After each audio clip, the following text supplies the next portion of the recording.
پھپھو London سے ہمیں ملنے آئیں تو ہمارے پھٹے پرانے کپڑے دیکھ کر امی سے کہا، تم اپنی بڑی بیٹی میرے ساتھ لندن بھیج دو، میں اس کی وہاں پر جاب لگوا دوں گی، پھر تمہارے بھی حالات بدل جائیں گے۔ امی نے میری بہن کو پھپھو کے ساتھ بھیج دیا۔ میری بہن ہر ماہ لندن سے ہمیں 5 لاکھ بھیجتی۔ ہمارے گھر پیسے کی ریل پیل ہو گئی تھی۔ میری ماں نے میری شادی ایک امیر گھر میں کر دی۔ میں اپنے شوہر کے ساتھ لندن گھومنے گئی تو وہاں کچھ لوگ ایک گنجی عورت کو مار رہے تھے۔ میں اس عورت کو بچانے گئی تو اس کی شکل دیکھ کر میری چیخیں نکل گئیں، کیونکہ وہ تو میرا نام روشنی ہے۔ میرے ابا ایک پرائیویٹ ادارے میں ڈرائیور کی جاب کرتے تھے۔ وہ اپنی آدھی سے زیادہ تنخواہ اپنے کپڑوں اور ٹھاٹ باٹ پر لگا دیتے۔ وہ زیادہ تر اپنے افسر کے ساتھ یہاں وہاں گھومنے نکل جاتے تھے۔ انہیں گھر کی اور ہماری کوئی پرواہ نہیں تھی۔ میں نے کبھی بھی اپنے ابا کو کھلے ہاتھوں پیسے امی کو دیتے ہوئے نہیں دیکھا تھا۔ امی کو جب بھی میں نے دیکھا تو پائی پائی کا محتاج ہی دیکھا۔ اپنی ضروریات کے لیے بھی پیسے ان کے پاس کبھی نہ ہوتے، حتیٰ کہ اگر کسی ڈاکٹر کے پاس جانا ہوتا تو وہ یہاں وہاں سے ادھار لے کر ڈاکٹر کے پاس جاتی۔ بچپن تو ہمارا یہ سب دیکھتے ہی دیکھتے گزر گیا۔ اس وقت ہم چھوٹے تھے، باتوں کی سمجھ بھی نہیں تھی اور پتہ بھی نہیں تھا کہ اس پر کیا اپنی رائے کا اظہار کریں۔ لیکن جوں جوں میں اور میری بہن رمشا بڑے ہوتے چلے گئے تو ہمیں گھر کے یہ روٹین دیکھ کر بہت دکھ ہوتا۔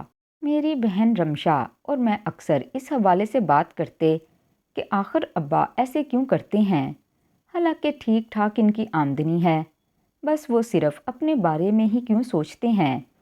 امی کو پیسے اتنے ناپ تول کر دیتے ہیں کہ بس دال روٹی ہی پوری ہوتی ہے۔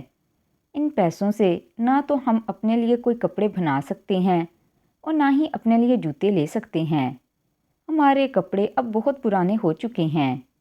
اگر امی کبھی ہمارے لیے ابا سے پیسے مانگنے کی بات کرتیں تو ابا شدید غصے میں آ جاتے اور کہتے کہ پیسے درختوں پر نہیں لگے کہ جہاں سے توڑ کر میں تمہیں دوں۔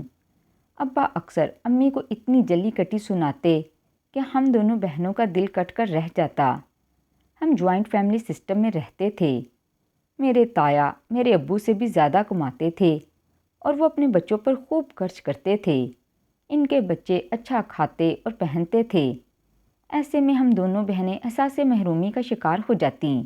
تائی جب بھی سالن بناتیں اپنے بچوں کے لیے الگ کر لیتیں، جو کہ زیادہ شوربے والا بھی نہیں ہوتا تھا، لیکن بعد میں ہانڈی میں اتنا پانی ڈال دیتیں کہ نہ اس میں دال کا پتہ چلتا اور نہ ہی مسالے کا۔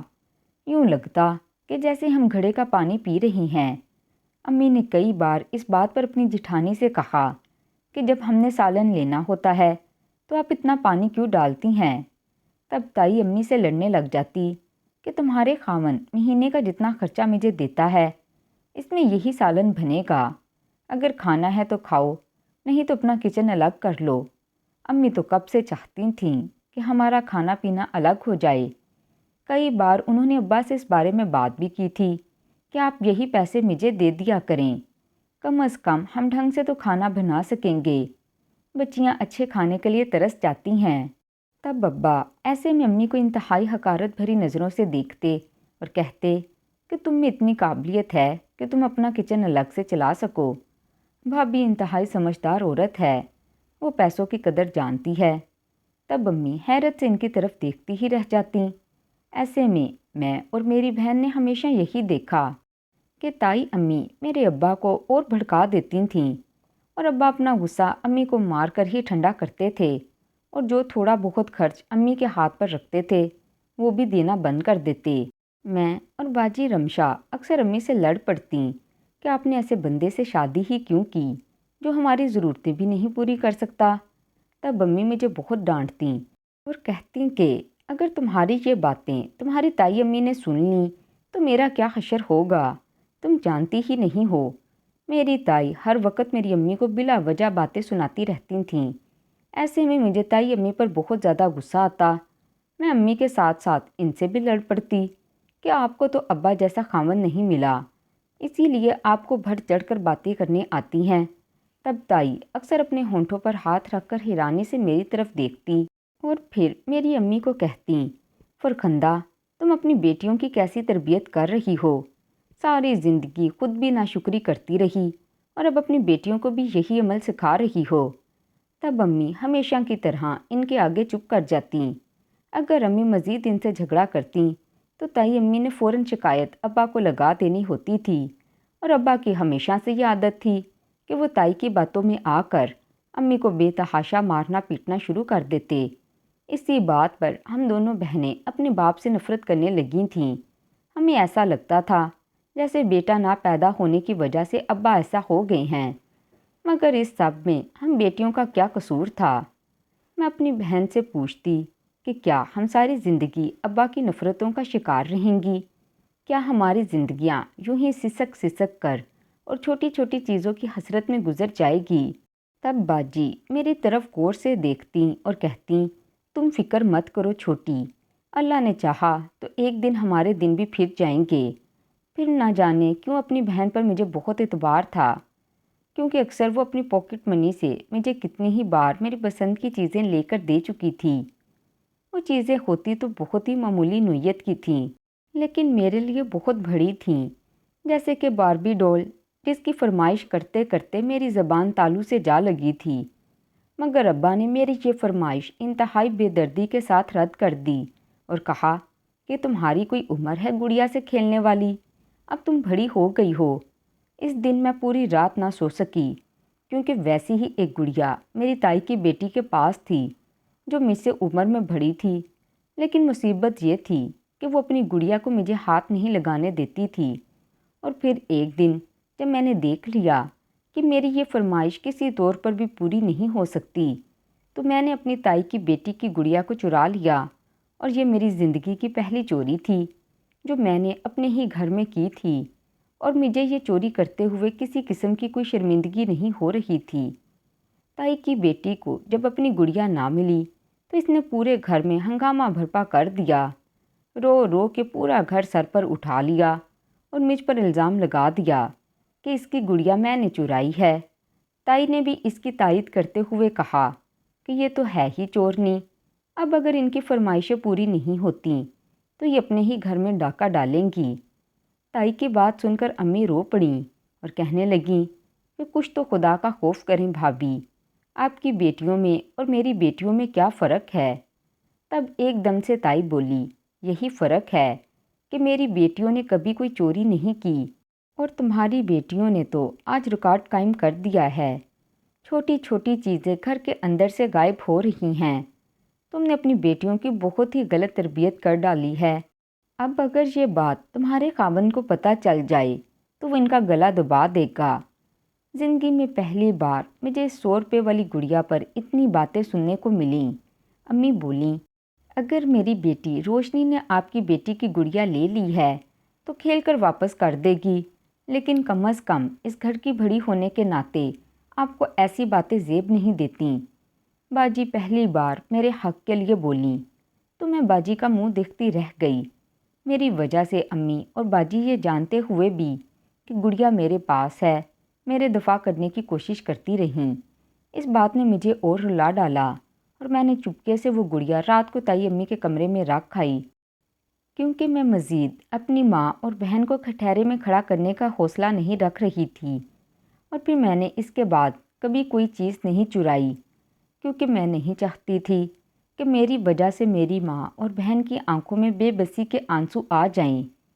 رمشا باجی نے جب میٹرک کیا تو انہوں نے جاب کرنے کی ٹھانی، اور اس مقصد کے لیے انہوں نے ایک شاپ پر سیلز مین کی جاب شروع کر دی۔ امی باجی کے جاب کرنے والے فیصلے پر بالکل بھی راضی نہیں تھیں، کیونکہ وہ جانتی تھیں کہ اگر ابا کو پتہ چل گیا تو وہ کبھی بھی انہیں جاب کرنے کی اجازت نہیں دیں گے۔ اور پھر یوں ہی ابا کو باجی کی نوکری کا پتہ چلا تو انہوں نے پہلے تو امی کو مارا اور اس کے بعد باجی پر بھی ہاتھ اٹھایا۔ اس روز نہ جانے مجھ میں کہاں سے اتنی ہمت آ گئی کہ میں نے آگے بڑھ کر ابا کا ہاتھ روک لیا اور انتہائی سخت لہجے میں ان سے کہا کہ اب ہم بچے نہیں رہے، اگر آپ کو باجی کی نوکری بری لگتی ہے تو نکالیے ہمارا خرچہ، تاکہ ہم بھی ڈھنگ سے انسانوں کے حلیے میں جی سکیں؟ کبھی آپ نے سوچا ہے کہ آپ کی بیٹیاں جوان ہو گئی ہیں اور وہ پرانے اور پھٹے ہوئے کپڑے پہنتی ہیں؟ ہم باہر نکلتی ہیں تو دنیا والے کس نگاہ سے دیکھتے ہیں؟ میں یہ کہتے ہوئے رو پڑی کہ ہمارے پاس تو ہمارا وجود چھپانے کے لیے بھی کپڑے نہیں ہوتے۔ ابا میری باتیں سن کر ہکا بھکا رہ گئے اور مجھے اور میری ماں کو برا بھلا کہتے ہوئے کمرے سے چلے گئے۔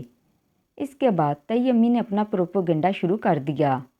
ہر ملنے والی خاتون کو مرچ مسالے لگا کر ہماری عیب جوئی کرتیں اور کہتیں کہ اس کی بیٹیاں بہت ہی آزاد خیال اور آوارہ ہیں، اب یہ باہر نوکری کے لیے بھی منہ مار رہی ہیں۔ سننے والی عورتیں بھی ایسی ہی چٹ پٹی خبروں کے لیے ہمارے گھر آتی تھیں اور دانتوں میں انگلیاں دبا کر ہماری طرف طنزیہ نظروں سے دیکھتی رہتیں۔ خاندان میں کوئی بھی گھر ایسا نہ بچا جہاں پر ہماری برائیاں تائی کے توسط سے نہ پہنچی ہوں۔ تب امی یہ باتیں سن سن کر رو پڑتیں اور اکثر باجی کو ڈانٹتیں کہ یہ سب تمہاری وجہ سے ہوا ہے۔ جن چند گھروں سے یہ امید تھی کہ تمہارا رشتہ آ جائے گا، اب مجھے نہیں لگتا کہ کوئی بھی ہم سے رشتہ داری کرنا چاہے گا۔ تمہاری تائی نے تو ہمیں بدنام کرنے کا کوئی بھی موقع نہیں گنوایا، اب کیا ہوگا؟ ایسے میں باجی امی کو حوصلہ دیتی کہ میرا رشتہ جہاں ہونا ہوگا ہو جائے گا، آپ کو اتنا فکر مند ہونے کی ضرورت نہیں، جسے ہمارے بارے میں جو سوچنا ہے سوچتا رہے، ہم لوگوں کی سوچ پر پابندی تو نہیں لگا سکتے۔ تب امی چپ ہو جاتی، لیکن مجھے پتا تھا کہ وہ اندر ہی اندر باجی کے لیے رشتہ ڈھونڈ رہی تھیں، کیونکہ ہمارے خاندان میں لڑکیوں کی جلد شادیاں ہو جاتی تھیں۔ تائی کی بیٹیوں کے رشتے بھی طے ہو چکے تھے۔ اب امی چاہتی تھیں کہ میری بیٹیاں بھی اپنے گھر کی ہو جائیں تاکہ وہ سکھ سے سر اٹھا کر جی سکیں۔ پہلے پہل تو صرف باجی کی نوکری کی وجہ سے ہم پر تہمتیں لگتی رہیں، لیکن پھر امی کو یہ سننے کو ملا کہ یہ اپنی بیٹیوں کی کمائی کھا رہی ہیں، اسی لیے ان کی شادیاں نہیں کرنا چاہتیں۔ جس دن امی کے کانوں میں یہ بات پڑی، اس دن امی ساری رات روتی رہیں، اور ایسے میں جب باجی نے اپنی تنخواہ لا کر امی کے ہاتھ میں رکھی تو امی نے وہ رقم باجی کو لوٹا دی اور کہا کہ ہم جیسے تیسے وقت پہلے گزار رہے تھے ویسے بھی اب گزارتے رہیں گے، تم یہ پیسے اپنے اکاؤنٹ میں ڈال لیا کرو۔ باجی کو سمجھ ہی نہ آئی کہ امی اتنی اجنبی باتیں کیوں کر رہی ہیں۔ جب میں نے انہیں ساری صورتحال بتائی کہ آج گھر آنے والی خواتین نے امی کو خوب باتیں سنائی ہیں، باجی نے جب ساری باتیں سنی تو وہ بہت دکھی ہوئیں، لیکن انہوں نے ہمت نہیں ہاری اور وہ اگلے ہی دن بازار گئیں اور وہاں سے میرے اور امی کے لیے 2 نئے سوٹ اور نئے جوتے لے آئیں۔ پہلی بار نئے کپڑوں کو دیکھ کر میری تو آنکھیں خوشی سے جگمگانے لگیں، جبکہ امی ان کپڑوں کو دیکھ کر رونے لگیں۔ باجی چونکہ اچھی سلائی کر لیتی تھیں تو راتوں رات ہی انہوں نے میرے اور امی کے 2 سوٹ سلائی کر کے ہمیں کہا کہ انہیں پہن لو، اب اگر اللہ نے چاہا تو ہم بھی اچھا پہنیں گے اور کھائیں گے۔ بہت ہی جلد باجی نے ہمارا کھانا پینا تائی سے الگ کر دیا۔ آہستہ آہستہ گھر کے حالات بدلتے جا رہے تھے، لیکن آمدنی اتنی زیادہ نہیں تھی کہ جس میں باجی مجھے آگے پڑھا سکتی، کیونکہ میں نے اب میٹرک کر لیا تھا اور باجی کی طرح میں بھی جاب کرنا چاہتی تھی، لیکن باجی نے مجھے جاب نہ کرنے دی اور کہا کہ میں پرائیویٹ ہی ایف اے کر لوں اور اپنی تعلیم پر فوکس دوں۔ وہ اکیلے ہی گھر کے نظام کو چلا رہی تھیں۔ پھر ایک دن ہمارے گھر لندن سے ہماری پھپھو آ گئیں۔ میری پھپھو کی شادی بہت ہی اونچے گھر میں ہوئی، وہ اپنے بچوں اور شوہر کے ساتھ لندن میں رہتی تھیں۔ امی پھپھو کے سامنے اپنے دل کے تمام زخم کھول کر بیٹھ گئیں۔ تب پھپھو نے میری بڑی باجی سے کہا، اگر تم بہت اچھی جاب کرنا ہی چاہتی ہو تو میرے ساتھ لندن چلو، وہاں تمہاری آمدنی بھی اچھی ہو جائے گی اور تمہارے گھر کے حالات بھی بہتر ہو جائیں گے۔ امی کو تو کوئی اعتراض نہیں تھا اور ابا تو پہلے ہی ہم بہنوں کے معاملات پر بات کرنا پسند نہیں کرتے تھے، لہٰذا باجی کا جٹ پٹ ویزا آ گیا اور پھپھو ان کو اپنے ساتھ لندن لے گئیں۔ وہاں پہنچ کر انہوں نے باجی کی ایک پارلر میں نوکری دلوا دی، اور جب 5 لاکھ روپے باجی نے امی کی طرف بھجوائے تو امی حیران رہ گئیں اور کہا، ان کی بیٹی مہینے کے 8,000 کماتی تھی اور اب 5 لاکھ کما رہی ہے۔ میں اور امی بہت خوش تھے،